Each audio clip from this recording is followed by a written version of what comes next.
Vale, vamos a desglosar esto desde el principio. Imaginemos un mapa físico, de esos gigantes que colgaban en las paredes de las aulas de geografía. Sí, con sus colores pastel y todo, ¿no? Exacto. Ves unas fronteras súper definidas, los ríos trazados con una línea azul perfecta, las capitales marcadas con una estrellita y las regiones nítidamente delimitadas. O sea, parece algo estático, ¿verdad? Casi como si fuera el plano arquitectónico de un edificio. Claro, da una sensación de orden absoluto. Justo. Pero, y aquí viene la pregunta clave, para quienes cursan un doctorado en administración pública, ¿qué pasa cuando el crecimiento económico que necesitas para sacar a una de esas regiones de la pobreza es literalmente la misma fuerza matemática que la va a destruir a nivel biológico? Uf, pues que esa es la paradoja que hace saltar por los aires tu mapa estático. Totalmente. En el momento en que intentas gobernar ese espacio, Te das de bruces con la realidad, claro. eso es, te das cuenta de que esas líneas de papel ocultan, pues, flujos de energía, tensiones históricas brutales y, sobre todo, límites termodinámicos que sencillamente no responden a ningún decreto oficial, ni a ninguna frontera dibujada. Y para quienes investigan en nuestro campo, desentrañar esta paradoja no es un mero debate teórico de cafetería, es el manual de instrucciones para el diseño de políticas del futuro. Hoy vamos a hacer una inmersión profunda en las teorías del crecimiento y del desarrollo regional. Y lo vamos a hacer apoyándonos en tres fuentes que son, bueno, oro puro. Sí, son tres textos fundamentales. Sobre la economía latinoamericana y la sinergia entre Estado y mercado. Luego, un estudio empírico fascinante de Germán Soto y Gutiérrez sobre innovación y crecimiento en México. Y, para rematar, el monumental informe de León para la CEPAL sobre el neoestructuralismo ecológico y el desarrollo sostenible. Es un conjunto de textos que, a ver, si los cruzamos, nos obligan a redefinir desde los cimientos qué entendemos por desarrollo. Porque antes de poder debatir sobre cómo crecer económicamente, tenemos que entender dónde ocurre ese crecimiento. O sea, el territorio. Exacto, el territorio. Fíjate que la literatura clásica de la administración a menudo trataba el territorio como un simple contenedor. Como una caja, ¿no? Claro, una caja. Una caja donde hay árboles, minerales, infraestructuras, personas. Y tú simplemente gestionas lo que hay dentro. Pero el enfoque de la CEPAL y la geografía crítica moderna nos exigen ver el territorio de otra manera. Como una construcción material, sí, pero también relacional y simbólica. A ver si lo entiendo desde la perspectiva, digamos, de alguien que tiene que sentarse a diseñar una política pública. Si yo veo el territorio como un contenedor, mi único objetivo es entrar ahí y extraer valor. Lógico, maximizar la extracción. Eso es. Pero si asumo que es una construcción relacional, estoy lidiando con algo muchísimo más resbaladizo. O sea, pensemos en una montaña. Para una empresa minera, esa montaña tiene un valor puramente instrumental. Equivale a, qué sé yo, 10.000 toneladas de cobre. Un recurso a explotar y punto. Claro. Pero para la comunidad local o indígena que vive a sus pies, esa misma montaña tiene un valor relacional. Está ligada a su identidad, a su cohesión social o incluso a una cosmovisión donde el ser humano no está separado de la naturaleza. Y lo fascinante aquí, y el problema mayúsculo para la administración pública, es que esos dos valores son completamente inconmensurables. Ya, no puedes sumarlos ni restarlos. Claro, no puedes meter el valor relacional o espiritual de un ecosistema en una hoja de Excel, restarle el valor instrumental de la mina de cobre y ver si al final el saldo te da positivo. Es imposible. O sea, te rompe los esquemas tradicionales de coste-beneficio. Totalmente. Y aquí es donde entra la necesidad imperiosa de rediseñar el Estado. Bértola subraya en su texto que la historia económica, especialmente en América Latina, demuestra que el mercado por sí solo es incapaz de resolver estas tensiones sociales y espaciales. Necesita ayuda. Necesita un Estado proactivo, sí, pero ojo, no cualquier Estado. El modelo anticuado, el Estado fordista, jerárquico, cerrado sobre sí mismo. El Estado como un jefe corporativo de los años 80, ¿no? Dando órdenes desde la última planta de un rascacielos en la capital, con una visión totalmente de arriba hacia abajo. Esa es la imagen perfecta, sí. Ese modelo ya no sirve para nada frente a esta complejidad. Necesitamos pasar a una gobernanza multinivel. Es que leyendo sobre esto de la gobernanza multinivel, me da la sensación de que el Estado moderno tiene que funcionar más bien como el sistema operativo de un ordenador. A ver, explícame eso. Pues que el sistema operativo no ejecuta todas las acciones. Las aplicaciones son las empresas, las comunidades, los actores locales, pero el Estado tiene que coordinar, asignar los recursos, gestionar la memoria y, sobre todo, evitar que una aplicación defectuosa haga colapsar todo el sistema, ¿sabes? Tiene que actuar como un director de orquesta. Pues esa analogía capta maravillosamente el concepto de autonomía enraizada, o embedded autonomy, que acuñó Peter Evans. Autonomía enraizada, exacto. Es vital en el análisis institucional. O sea, el Estado necesita estar profundamente conectado con el sistema productivo local. Conocer el código de esas aplicaciones, como tú dices, para poder crear políticas industriales que realmente funcionen. Tiene que mancharse las manos. Sí, pero simultáneamente, y esto es clave, debe mantener un cortafuegos, una autonomía férrea para evitar ser capturado por los intereses privados de los sectores más poderosos. Claro, si no, deja de gobernar para todos y gobierna solo para la aplicación que más recursos consume. Y esto nos lleva a la herramienta principal que este sistema operativo estatal utiliza para, digamos, intentar generar desarrollo y cerrar brechas: la innovación. Un tema fundamental, sí. Y aquí quiero que nos metamos de lleno en el estudio empírico de Germes, Soto y Gutiérrez porque me parece brillante. Analizan el crecimiento interregional en México en un periodo súper amplio, entre 1994 y 2017. Y para quienes están ahora mismo peleándose con bases de datos en sus tesis doctorales, este documento es una clase magistral sobre cómo medir el impacto real de las políticas públicas. Es que metodológicamente es muy robusto. Utilizan un modelo de panel dinámico, concretamente el estimador Arellano-Bond, o GMM Sistema. Vale, detengámonos ahí un segundo, porque la endogeneidad es la pesadilla absoluta de cualquier investigador en ciencias sociales. ¿Por qué necesitan un modelo matemático tan complejo? Pues básicamente por el problema del huevo y la gallina. A ver. Si tú quieres medir si la innovación genera crecimiento económico regional, te enfrentas a un sesgo evidente en los datos. Resulta que las regiones más ricas, las que más crecen, son también las que más invierten en innovación porque tienen el dinero para hacerlo. Claro, tienen las universidades, los laboratorios. Exacto. Entonces la gran pregunta es, ¿la innovación causa el crecimiento o el crecimiento previo causa la innovación? Ya, es muy difícil separarlo. Por eso el modelo GMM Sistema utiliza variables instrumentales basándose en los rezagos de las propias variables a lo largo del tiempo, para aislar estadísticamente el efecto puramente causal de la innovación sobre el PIB regional. Y miden esa innovación a través de las solicitudes de patentes, ¿verdad? Y fíjate, los resultados que aíslan son asombrosos. El promedio de México es de 0,67 patentes por cada 100.000 habitantes. Si lo comparas con la OCDE, que está en torno a 45 patentes, pues ya ves una brecha internacional gigante. Es una barbaridad, sí. Pero es que la fractura interna es lo que realmente te vuela la cabeza.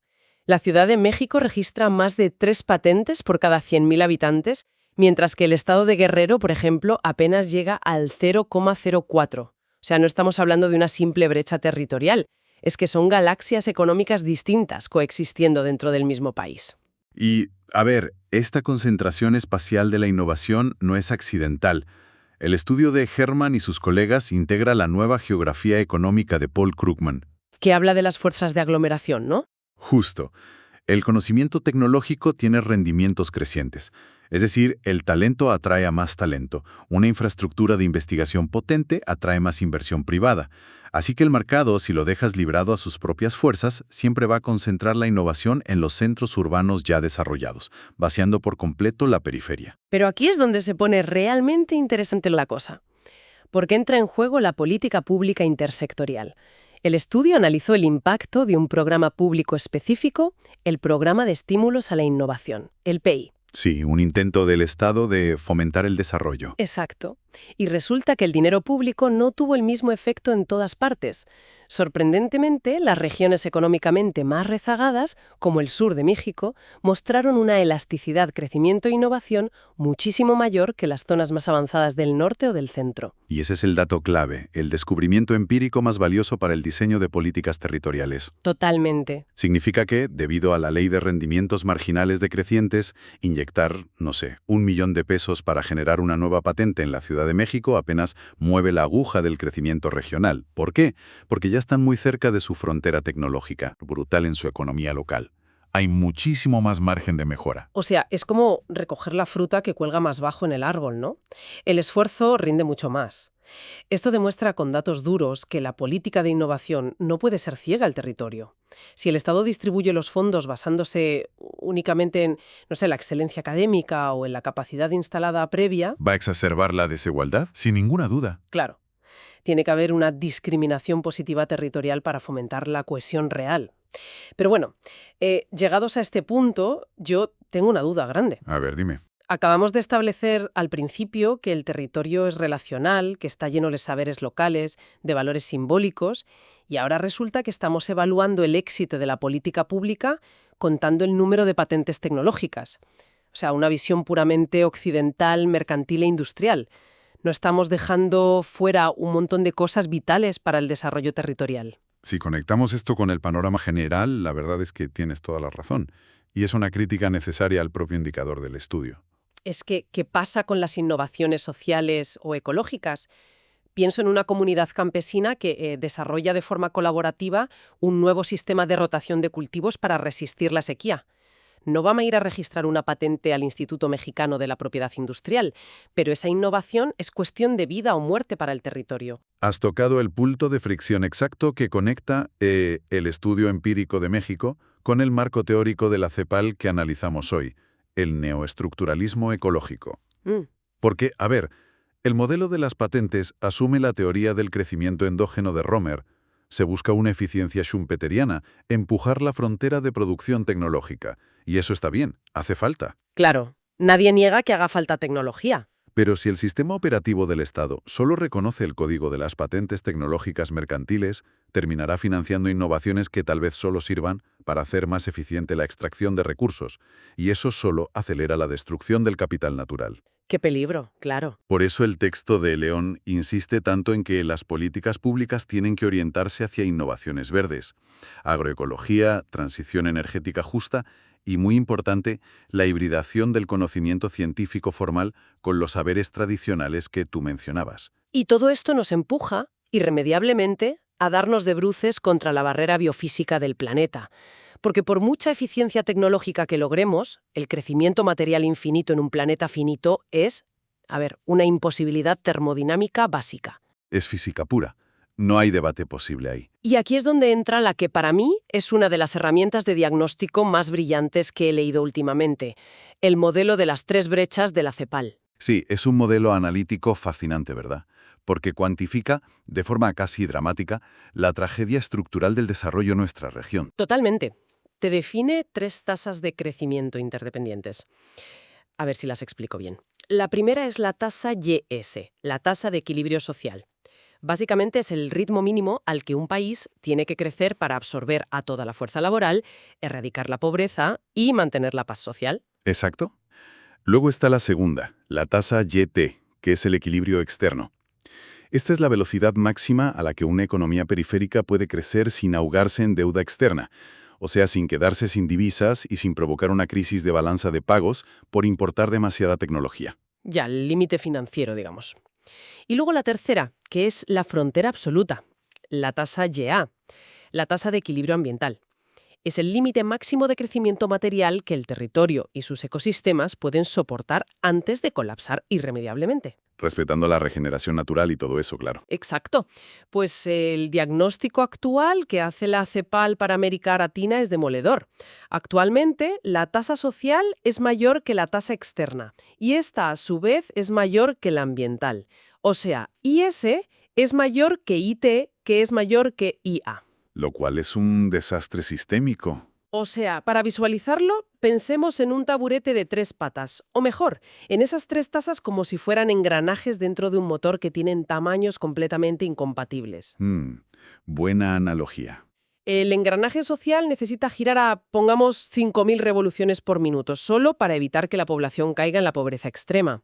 Pero resulta que el engranaje ambiental está diseñado por la naturaleza para girar a 1.000 revoluciones. Claro, no da más de sí. Entonces, si tú fuerzas la máquina, si pisas el acelerador para cumplir con la urgencia social, los dientes del engranaje ambiental saltan por los aires, se hacen pedazos. La maquinaria económica se está destruyendo a sí misma de forma activa para poder seguir funcionando la semana que viene. Y el drama profundo, y esto plantea una pregunta importantísima para la administración, es que no puedes simplemente ir a la tienda y cambiar el engranaje ambiental por uno de plástico más resistente. Ya, no hay recambios. Esto nos mete de lleno en un debate clásico pero superactual. La sostenibilidad débil frente a la sostenibilidad fuerte. Este concepto es clave. A ver, en la teoría económica neoclásica tradicional, el capital total de una sociedad se define con una fórmula muy simple. El capital total es igual al capital natural, más el capital creado por la sociedad, más el capital humano. Están diciendo es que el capital total es como una gran piscina, donde todo el valor monetario se mezcla, ¿no? Exactamente. Se asume una sustituibilidad perfecta. O sea, si yo mañana talo por completo un bosque milenario, reduciendo el capital natural a cero absoluto, pero uso la madera que saco y el terreno libre para construir una fábrica gigante y superautomatizada, aumentando masivamente el capital creado, la suma total de la ecuación se mantiene igual. O incluso crece. Y el economista tradicional te diría, pues oye, perfecto, ¿no? Te diría. El desarrollo es totalmente sostenible porque el nivel de capital agregado no ha disminuido en ningún momento. Es que es una locura si lo piensas. Claro, la economía ecológica, que es la que defiende la sostenibilidad fuerte, advierte que esa sustituibilidad es una ficción contable peligrosa. Ignora las leyes más básicas de la termodinámica y la entropía. Porque existe un patrimonio natural que es crítico e insustituible. O sea, yo no puedo respirar los ladrillos de una jábrita, por muy eficiente que sea su producción. No, ni puedes beber billetes. Es que no existe tecnología humana capaz de polinizar cultivos a escala global con la eficiencia de los insectos. Ni podemos imprimir agua dulce en 3D para abastecer a millones de personas cuando se secan los acuíferos. Totalmente de acuerdo. Y además, esta destrucción del capital natural no ocurre en un vacío estadístico abstracto. Ocurre en regiones súper específicas, desplazando a comunidades específicas, y esto inevitablemente genera una explosión de conflictividad en el territorio. Claro, ahí surgen los actores territoriales. Exacto. El texto de León menciona la emergencia de actores rurales y urbanos que se levantan. Es lo que Joan Martínez Alier llama magistralmente el ecologismo popular o el ambientalismo de los pobres, que a mí me parece un concepto brutal. Sí, es un cambio de paradigma total. Porque no estamos hablando de ONGs urbanas pidiendo con todo el respeto salvar al oso panda en el otro lado del mundo. Son comunidades locales defendiendo sus medios de subsistencia directos frente al avance agresivo de la frontera extractiva. Y fíjate que las demandas de estos actores configuran un reto nuevo y tremendo para la administración pública. Garantizar la justicia ambiental. El marco teórico que manejamos la divide en 3 dimensiones muy interconectadas. La primera es la justicia distributiva, que básicamente cuestiona el reparto simétrico de las cargas y los beneficios ecológicos. Claro, porque los beneficios millonarios de la minería se exportan a una cuenta extranjera, mientras que los pasivos ambientales, no sé, el agua contaminada con metales pesados, se quedan para siempre en el territorio local. Exacto, eso es. Luego tenemos la segunda, que es la justicia procesal. Y esto nos toca muy de cerca a quienes diseñamos políticas públicas. No se trata solo de hacer consultas públicas formales que, seamos sinceros, muchas veces acaban siendo un mero trámite burocrático de checklist. El famoso lavado de cara, ¿no? Sí, el greenwashing institucional. La justicia procesal real exige otorgar poder de decisión e incluso capacidad de veto a las comunidades sobre sus propios territorios. Y la tercera pata es la justicia de reconocimiento, que, fíjate, nos vuelve a enlazar con el principio de nuestra conversación. Es el reconocimiento y el respeto absoluto a esas cosmovisiones indígenas y campesinas que otorgan un valor relacional y no instrumental al territorio. Reconocerlas como epistemológicamente válidas, claro. Exacto. No verlas como folclore o como un obstáculo al progreso, sino como modelos válidos frente al desarrollismo puro y duro.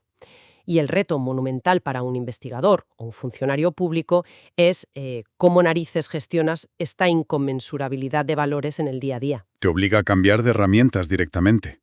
Tienes que dejar atrás el análisis tradicional de coste-beneficio, que solo se basa en precios de mercado, y adoptar metodologías mucho más complejas como la evaluación multicriterio. O sea, sentar en la misma mesa de negociación idiomas distintos, el lenguaje de la rentabilidad financiera, el lenguaje de la hidrología y la biología y el lenguaje de los derechos humanos e indígenas. Casi nada, ¿eh?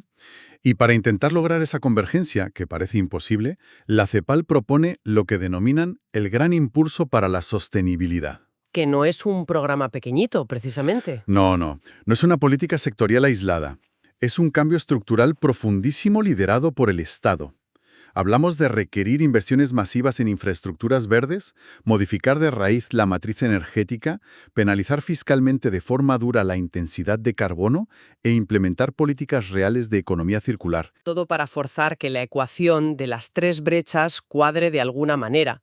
O sea, elevar la tasa de crecimiento compatible con el medio ambiente, la IA, usando nueva tecnología, y al mismo tiempo reducir la presión de la tasa de crecimiento social, la IS, mediante una redistribución radical de la riqueza. Exacto. Reducir la desigualdad extrema es la única forma de bajar esa presión social sin tener que devastar la naturaleza. Madre mía. Bueno, creo que hemos atravesado un terreno conceptual súper denso hoy, pero es absolutamente vital para entender el gran rompecabezas del desarrollo regional.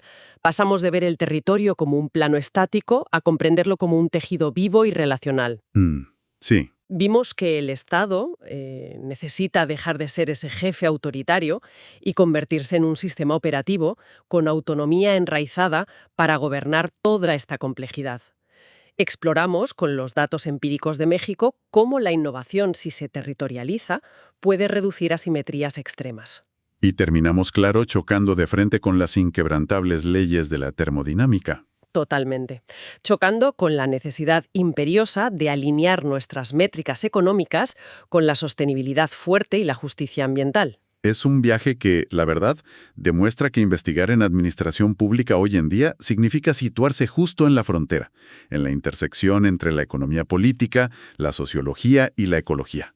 O sea, es imposible seguir diseñando políticas con los paradigmas mentales del siglo pasado. Es que no nos sirven y, bueno, para dejar a quienes nos escuchan, especialmente a quienes están inmersos en sus investigaciones doctorales, con una última reflexión. Una idea un poco fuera del guión clásico, pero muy fundamentada en todas estas tensiones. A ver qué te parece. Dispara, a ver. Hemos hablado de que el Estado debe liderar este gran impulso para la sostenibilidad.